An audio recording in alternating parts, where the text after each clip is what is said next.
Ever since Disney thought it was a great idea to re-release Snow White into theaters during Mother's Day weekend and how it backfired on them in the most humiliating way possible, you can only imagine what's going through Bob Iger's mind right now and exactly what he's trying to do to salvage this movie at all costs. What do you honestly expect? I mean, they had to stop actually promoting this film because the promotions itself were so bad. Not to add fuel to the Rachel Zegler Oscar fiasco, but why did they have these women, all Disney princesses, all stated as Disney princesses? I could sit here for hours. Everybody wants to go home. Rachel Zegler being systematically erased from Hollywood's inner circle. No dramatic announcements, no public firings. Something much worse is happening. Studios are quietly removing her name from guest lists, canceling her appearances, and even warning other celebrities to keep their distance. This isn't speculation. Industry insiders confirm what's happening behind closed doors. Rachel Zegler is being frozen out of Hollywood faster than anyone could have predicted. Let's rewind to where the trouble really began. You're just trying to get everyday tasks done, and there's people who actually don't really care about who you are, but care that you're someone. It gets really disrespectful, and you're like... When Rachel Zegler landed the coveted role of Snow White in Disney's live-action remake, it should have been her crowning moment.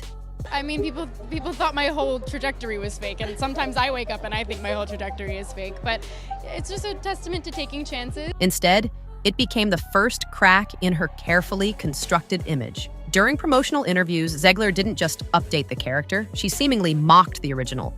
She called the 1937 classic weird, criticized the prince as literally a stalker, and made it abundantly clear she thought the source material was outdated. I know that you've told me before that your version of Snow White is different and it's more of a 2022 version of Snow White. What did you mean by that? I mean, you know, the original cartoon came out in 1937, and very evidently so. There's a big focus on her love story with a guy who literally stalks her. Yeah. Weird. So we didn't do that this time. The original cartoon came out in 1937, and very evidently so. She stated in one interview that quickly went viral. There's a big focus on her love story with a guy who literally stalks her. Weird. So we didn't do that this time. The backlash was immediate and intense. Disney fans felt she was disrespecting the very legacy that gave her this opportunity. Social media exploded with clips of her interviews. TikTok creators dedicated entire series to analyzing everything she said. Even casual viewers were questioning her attitude. Instead of acknowledging the controversy or clarifying her comments, Zegler doubled down with cryptic social media posts that many interpreted as dismissive and arrogant. I'm the hottest person in the world. Insufferable, whiny brat. One particularly telling post where she wrote about people lining up to see her despite her flaws only amplified the perception that she was out of touch. Imagine you invested into her being the face of the movie, and she's the main character and she's trying to promote the movie. Would this make you want to go watch the movie when she's starring in it and she's the main character? Go ahead, Rob, play the clip. And to everyone who hates when I win, the winged victory came to the Louvre in pieces, and people still line up to see her. And I can only hope that despite my flaws, and despite my cracks and my breaks, and there are many of them, She's a good actress. that at every premiere and everything I do, people will wait in line to see. Wow. The ego on this girl is ridiculous. Behind the scenes, studio executives were watching closely.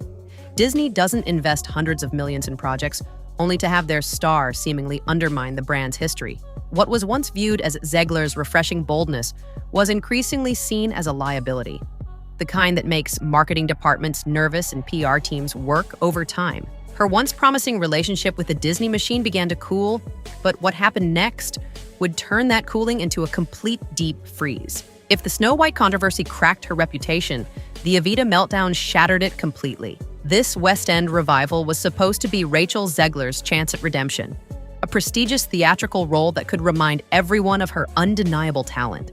Instead, it became the catalyst for her industry downfall. Rachel Zegler is a PR nightmare. Every time she opens her mouth, it's crisis mode when it comes to Disney, having to backtrack. She talks about how this isn't a fairy tale about falling in love with the prince. This is a fairy tale about fighting your own battles. She's so woke, they've gone broke. that basically, I don't even know if they can afford the big premiere this time, but you've seen Disney really scaling back on some of... According to multiple sources close to the production, problems began from the very first rehearsal. Zegler reportedly clashed with the director immediately, challenging direction, questioning blocking, and making what one insider described as constant creative demands that disrupted the production schedule. The situation deteriorated rapidly. Reports emerged of Zegler skipping rehearsals, arriving late, and refusing notes. One source claimed she would storm off mid-session if something didn't align with her vision. It is the real beginning of my life as a young lady of America. Of America. Perhaps most disruptively, she allegedly requested on-the-spot changes to lines, lyrics, and entire scenes, not through proper channels, but right there in the rehearsal space. For a tightly scheduled production like Evita, this behavior created chaos. Crew members reportedly began referring to the production as the circus, with one assistant describing the atmosphere as walking through a minefield. The breaking point came when security footage from inside the rehearsal space leaked online. Though the video quality was poor, it clearly showed Zegler in what appeared to be a heated confrontation. You can hear someone off camera saying, "Get her out now," before security steps in. The rehearsal stops dead. Everyone just stands there, frozen, as she's escorted out. Not dragged, but clearly not leaving willingly either. Congratulations on all the success too, Rachel. Sir. Oh, I'm so sorry.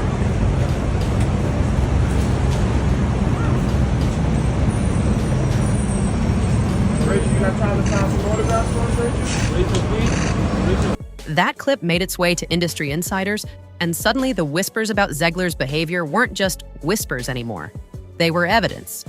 The industry response was swift but silent, the most dangerous kind in Hollywood. No public statements, no angry press releases, just the quiet sound of doors closing. One insider revealed that Zegler was originally confirmed for a major summer blockbuster press junket until she suddenly wasn't. Her name disappeared from the call sheet just days before with no explanation offered.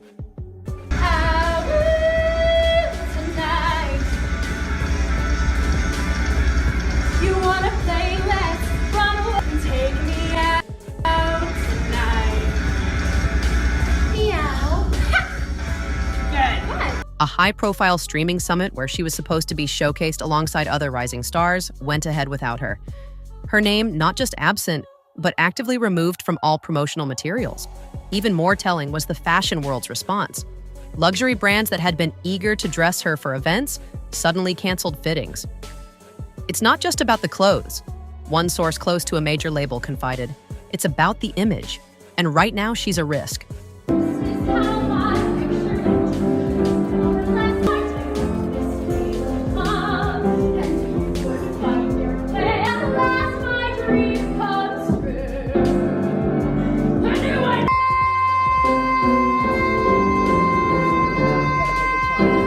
When even unpaid appearances are being reconsidered, that's when you know the freeze-out is serious. In Hollywood's careful calculus, association becomes liability when someone's reputation turns toxic. Perhaps the most damning evidence of Zegler's fall from grace is the silence from her former supporters. The directors who once praised her talent, people who the co-stars who filled social media with behind-the-scenes back. selfies, the producers who called her the future of cinema, all gone quiet. During West Side Story, Zegler shared endless praise for the cast, and they returned the love publicly. Now, radio silence. No retweets, no supportive comments, no signs of continued friendship. According to a source close to an upcoming ensemble project, cast members were strongly advised to avoid mentioning both Evita and Rachel during press tours. That's not standard procedure, that's damage control. Even her social media presence, once vibrant and engaging, has dimmed dramatically. I had no idea what I was auditioning for when I auditioned. So it's a kind of a hilarious question to say, like, what drew you to the material? Is that, like, I didn't realize that I was reading lines with Dopey. It said, like, Jeff and Amy were reading lines. And then our director, Mark Webb, on Zoom was like, you know, and then Dopey's gonna look at you and whistle. And I took a pause and realized what I was auditioning for. And then it became like, I will elbow everyone out of the way to play the part. The actress who built part of her brand around being authentic and outspoken online has gone remarkably quiet. No selfies, no behind-the-scenes content, minimal engagement with fans. For someone whose online personality was central to her rise, this silence speaks volumes. Fan accounts that once defended her fiercely are closing down. Former supporters are dropping passive-aggressive posts about being done defending people who don't want help. The ecosystem of support that once surrounded her is collapsing in real time. Fuel to the Rachel Zegler Oscar fiasco. But why did they have these women, all Disney princesses, all stated as Disney princesses, come out to present, but like not include Rachel Zegler, who's going to be Snow White? They're clearly acknowledging Disney princesses for movies that have not been released yet. Someone must have had this conversation and then they purposely left her out, even though she was the only one with a hit movie this year of the four. Did anyone else notice this, or am I? What's perhaps most surprising is how poorly the situation has been managed from a PR perspective. There's been no sit-down interview to address the controversies, no heartfelt statement taking accountability, no carefully crafted redemption tour, none of the crisis management tactics typically deployed when a star is in trouble. According to insiders, her team thought the Evita drama would remain contained to theater blogs and industry gossip. They never anticipated it would become mainstream news. And once the footage leaked, they were caught completely unprepared. Behind closed doors, her representatives are reportedly struggling to find opportunities for her. They're pitching her for non-acting appearances, women's panels, podcast interviews, charity events, anything to shift the narrative. But nothing's landing. Even unpaid invitations are drying up. A level of rejection typically reserved for celebrities caught in serious scandals, not someone who simply had a professional meltdown. There's no plan, admitted one PR assistant who previously worked with a brand Zegler was associated with. They're hoping the noise dies down on its own, but this town doesn't forget that easily. Some defenders argue there's a double standard at play. They point out that if a male actor behaves similarly, he might be labeled passionate or committed to his craft rather than difficult or a diva. A viral TikTok even suggested Zegler as being punished simply for not playing by Hollywood's rules, for being too outspoken, too authentic in an industry that still doesn't know how to handle strong-willed young women. See how much of a disaster the live-action Snow White movie is. Opened up to $48 to $58 million domestically at the box office. It is a better opening than Dumbo, Cruella, and Mufasa the Lion King. Well, Mufasa the Lion King somehow overcame its bad opening weekend and made $700 million worldwide. Dumbo only made $350, and Cruella, the best of these, made $233. Based on the budget, this thing needs $625 million. There's likely some truth to this perspective, as Hollywood has a long history of treating women more harshly for behavior that's tolerated or even celebrated in men. However, the reality is that studios don't particularly care about these debates. They care about risk management, and right now, Rachel Zegler represents risk. No executive wants to be responsible for the project that gets derailed by controversy. No director wants their film overshadowed by their star's personal drama. In an industry where millions of dollars hang in the balance, perception quickly becomes reality. And right now, the perception of Zegler is problematic at best. Insiders reveal her name is now being flagged in meetings, not officially blacklisted, but marked for caution. She's too volatile right now, one studio executive reportedly told their team. Another PR manager described her as PR napalm, the kind of client that sends everyone into damage control mode before an interview even begins. Once this kind of reputation takes hold in Hollywood, it's exceedingly difficult to shake. The industry operates on relationships and trust, and when both are damaged, recovery becomes an uphill battle. Yet Hollywood also loves a redemption story. If Zegler takes genuine accountability, shows growth, and approaches her next opportunity with humility, there's still a path forward. The industry has forgiven far worse transgressions when stars have demonstrated real change. But that window won't stay open indefinitely. Every day that passes without addressing these issues makes a comeback more difficult. The question isn't whether Rachel Zegler has the talent to succeed in Hollywood. Clearly she does. The question is whether she can navigate the industry's complex power dynamics and repair the professional relationships that have been damaged.